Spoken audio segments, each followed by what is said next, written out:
Hello, তো কেমন আছো তোমরা?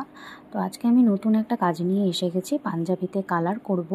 তো এটা ট্রেন্ডিংয়ে এখন চলছে, তোমরা বুঝতেই পারছো বা দেখছো অনেক জায়গায়। আমি 2 বছর ধরে ট্রাই করব ভাবছিলাম, কিন্তু হয়ে উঠছিল না। তো শেষমেশ ভাবলাম করেই নিই। তো ডোমসের যে কালার পেন্সিলগুলো পাওয়া যায়, ওই পেন্সিল দিয়ে, সাদা যে পেন্সিল দিয়ে, ওই পেন্সিলটা দিয়ে আমি ড্র করে নিয়েছিলাম। যা যা করব কলকা, সেটা পুরোটাই আমি করে নিয়েছিলাম এই সাদা পেন্সিলটা দিয়ে, যাতে আমার বুঝতে সুবিধা হয়। আর একেবারে ডাইরেক্ট কালার দিইনি, এই কারণেই যাতে আমি পরে যদি আমার মনে হয় তাহলে আমি চেঞ্জও করতে পারি।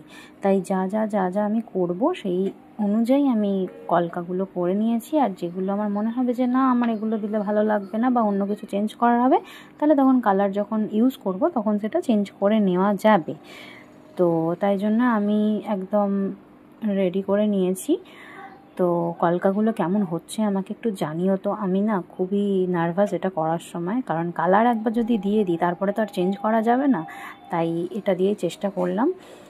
তো এটা করতে আমার অনেক সময় লেগে গেছিলো। দেখো, এই গলা থেকে একদম বুকের কাছ অবধি, মানে বোতামটা যতদূর ডিজাইনটা আছে ততদূর করতেই আমার অনেকটা সময় লেগে গেছিলো।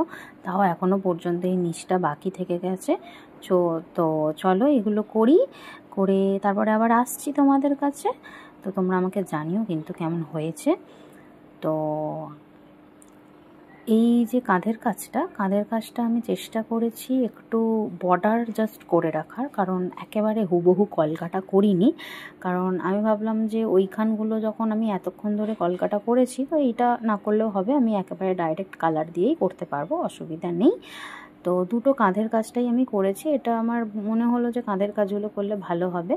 তো দেখো তোমরা, পুরোটাই ফিনিশ করেছি। সকাল থেকে রাত হয়ে গেছে করতে করতে, এই ফিনিশ করেছি।